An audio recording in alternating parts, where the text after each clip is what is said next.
everyone, my name's Angie. Welcome to my channel where I like to do all things homemaking, especially cooking and decorating. Today I'm going to be sharing with you a video from my fall series 2025. I'm going to be sharing with you how I helped my mom resurface her fireplace and also doing a small home tour of her fall decorated house. I hope you enjoy the video. Let's go ahead and get started.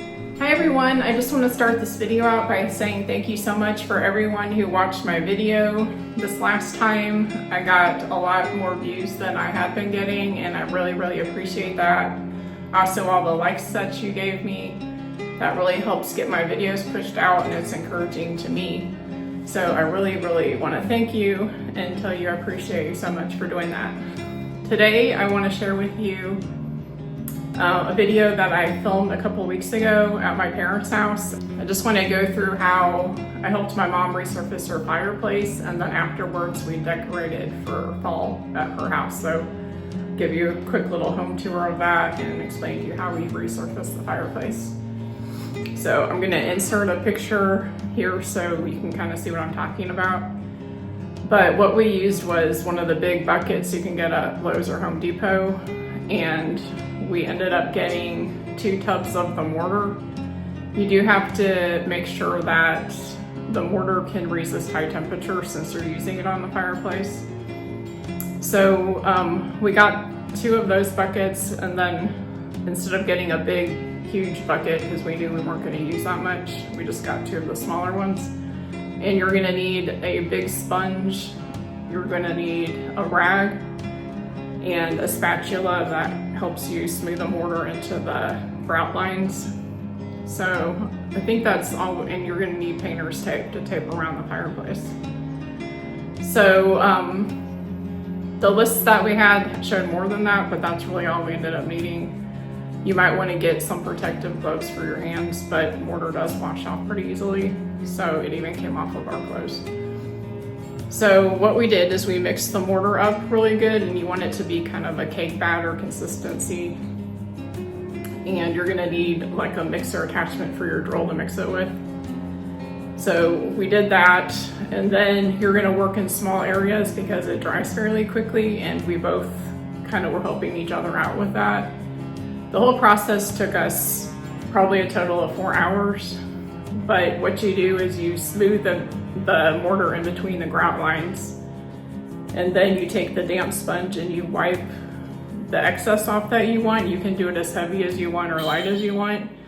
We got on Pinterest and looked at pictures and found pictures of kind of the look that we were looking for, and we did it that way. But it's easy to remove it. You know, it is a little bit time consuming, but the overall effect was great at the end. My mom loved it.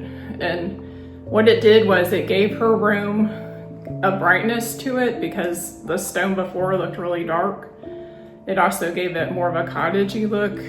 If you've seen some of the New England cottages and stuff, how they do the fireplaces, it kind of gave that effect to it. For her room, the fireplace is such a big statement piece because it's so big, it's like the focal point of the room. So it really did brighten the room up. And it wasn't too hard, it was more of just time consuming. But like one of us would put the mortar in, the other one of us would smooth it down. And how she liked it was the pictures that she saw that had kind of a feathering effect where the white kind of went onto the stone a little bit.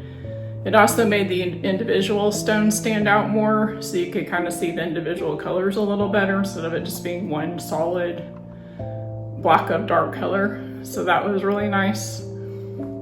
But I hope you enjoy the video.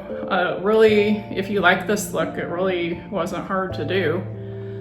And I'll put a list in the description of the items that people use, but we didn't really need it, but just the description item that we had, list that we had, in case you want to refer to that. We used a rag to just kind of wipe off the excess off the white so that you can kind of control how much white you want on the stone by doing that. But there are a lot of, videos and different things out there, but I just thought I'd share with you kind of how we did it, what we ended up needing, and what the before and after pictures were. So I hope you enjoy the video. I'll have another video out soon. I'm running a little bit behind because of the week's been kind of hectic, but I will have another video out soon that has more of my fall home decor in it, and I'm excited for you to see the video. So I hope you enjoy the video, and I'll see you soon. Bye.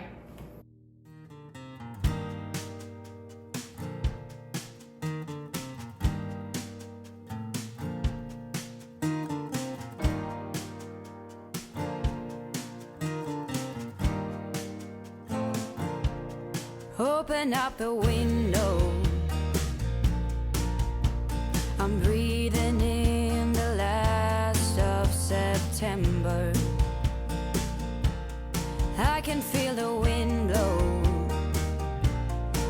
and the late summer sky is like a giant ember. Everything is turning into gold. When the autumn leaves are playing chase, it puts a smile up on my face. They leave their branches one by one and whirl around there just for fun.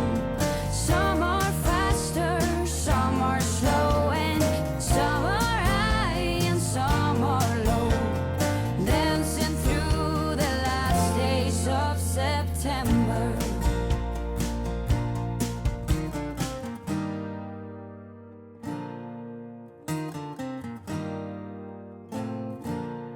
Since I was a little child, every year for as long as I remember,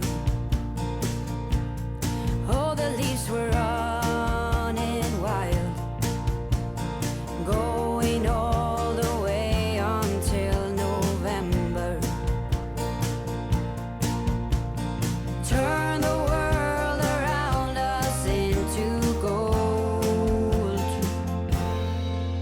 When the autumn leaves are playing chase, it puts a smile up on my face. They leave their branches one by one. Thank you so much for joining me today. Please like, share, and subscribe, and I'll see you next time. Bye. Some are